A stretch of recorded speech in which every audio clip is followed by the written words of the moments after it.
some of the other guys earlier, just what you guys have done or maybe practiced a little bit differently to try to shore up some of the breakdowns and things like that that happened in the past defense in the second half of last season. Are you guys doing anything different, focused on turnovers, that kind of thing? Yeah, so we're trying to obviously implement new strategies to combat, different offices and stuff like that. So we've been installing we've been installing new defenses, and then we've been pretty much just trying to clean up a lot of things like our tackling and stuff like that. We've been trying to improve our catching, and then on top of that, we've been improving like reading our own defenses and stuff like that, making sure everybody knows where to get to and things like that. So we've been trying to pretty much clean up everything that we were doing wrong last year, and we're trying to take it into this year's season.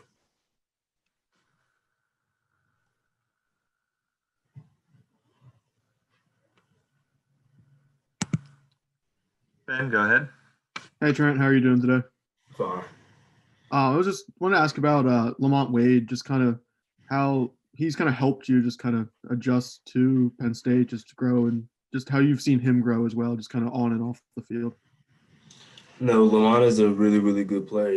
Just watching him and the way that he practices, it's real professional. It really mirrors the NFL and how they practice. He's going to be a really good asset to the field this year. He's playing a lot of different positions, and that's what pretty much we're doing all across the board. We're making sure everybody can play somebody else's position and things like that. And he's doing a really, really good job at it. So I give him his props on that, and just the way that he's been practicing lately, he's looking like he's going to be really good in the slot and at strong safety.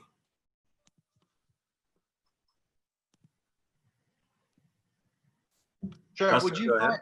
I'm sorry. Would you mind just kind of updating us on just on the acclimation process and where things are now versus last time you talked, getting used to that position? It's all been the same. Nothing new has really changed. I've gotten used to the defense now. Everything is coming a little bit more naturally, and I'm playing a little bit more smoother. It's the difference between actually playing in the game and practice. And so in practice, I'm looking really good.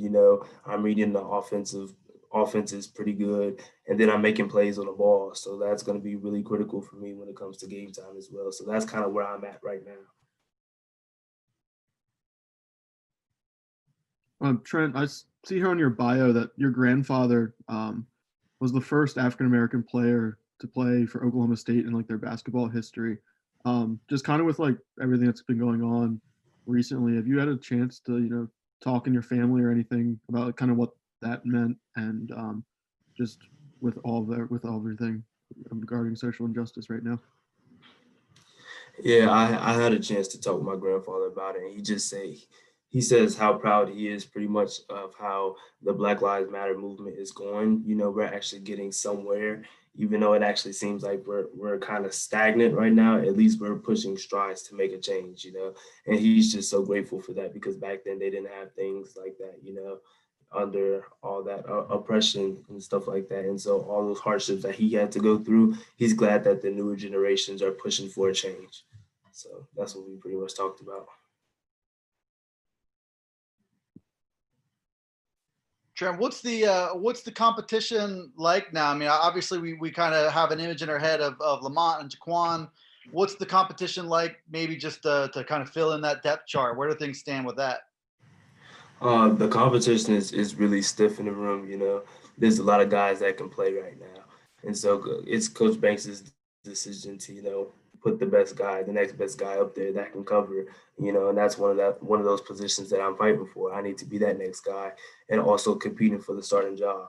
So it's just a lot of factors going into that part of it because there's just a lot of guys. Um, the other three safeties in the room that are also competing for that next third job as a safety. Everybody's competing for that job, and so the competition is really, really tough. But definitely, if you compete for it, you win the job. I'm good. Thanks, Trent. Well,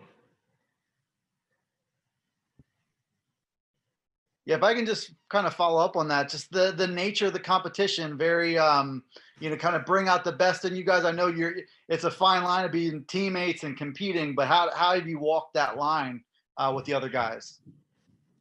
We usually just keep it all on field. It's friendly competition. Off the field we're boys. On the field it's get down to business. Let's put the best guy out there that we know that can fulfill that job need be. And so we don't look at it as a negative thing. We take it as friendly competition, and we don't ever, take it off the field. We always leave it on the field. Whatever, frustrations that we have on each other stays there. Off the field, we're buddies. So.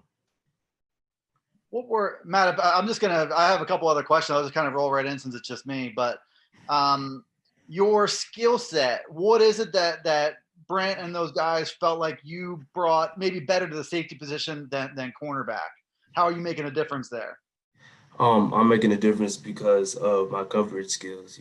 They put me there because I can cover really, really well. And, that's something that they need at safety, and I just bring that big aspect to it because I've been doing a really, really good job at doing that. And so they just look at little things like that, and the fact that I'm really quick for the safety that I am.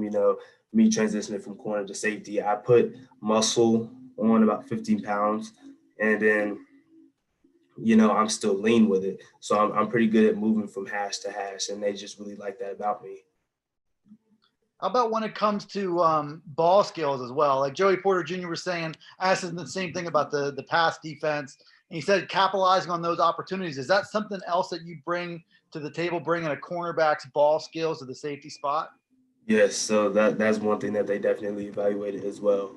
Something I can read the quarterback, and then make a play on the ball. Those plays in the game are going to be really, really critical for different playmaking in the future. I'm sorry. Can y'all hear that music in the back? I don't hear anything, I don't think. I don't think I can hear it. Okay, sorry.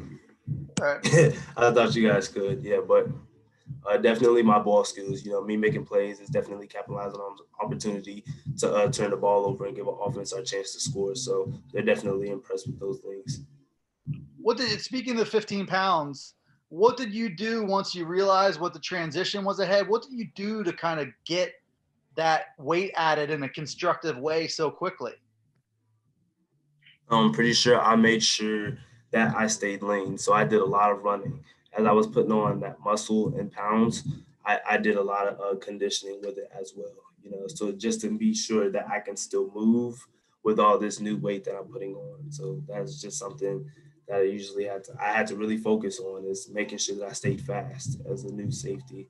And then on top of that, they put that muscle in areas where I needed, like in the strength of my arms and legs and stuff like that. Like we made sure that the muscle was going to the places that if I need to hit a running back where I could, like my shoulders and things like that. So making sure that the muscle was displaced in the right areas, and then making sure my conditioning was really good.